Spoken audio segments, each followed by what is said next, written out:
Në Korçë është shelur ekspozita fotografike Udhëtim nëpër Ballkan të Arumunte, Bullgarisë, Republikës së Maqedonisë Veriut dhe Shqipërisë, në kuadër të ditës së romanitetit ballkanik që shënohet me 10 maj. Ekspozita u realizua për të cilë në vëmendje historinë, gjuhën, kulturën dhe identitetin e komuniteteve arumune në Ballkan, si dhe lidhjet e tyre me romanitetin ballkanik.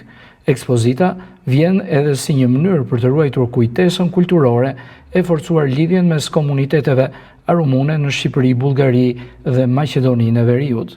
E hapur në hollin e kishës së Shën Sotirit, ekspozita përfshiu fotografi të realizuar nga profesor Dr. Manuela Nevaçi gjatë kërkimit gjuhësor në terren te komunitetet arumune. Gjithashtu profesorja Nevaçi prezantoi ligjëratën Arumunët në Bullgari, Republikën e Maqedonisë Veriut dhe Shqipëri.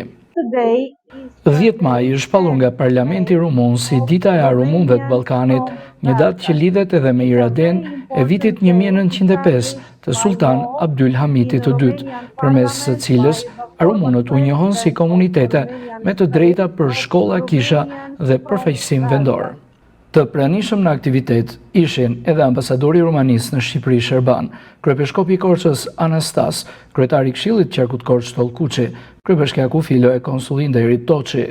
Aktiviteti u organizua nga Instituti Kulturor Rumun në bashkëpunim me shoqatën kulturore Arumunët e Shqipërisë Dega Korçë dhe Qendrën Rumune të Informacionit.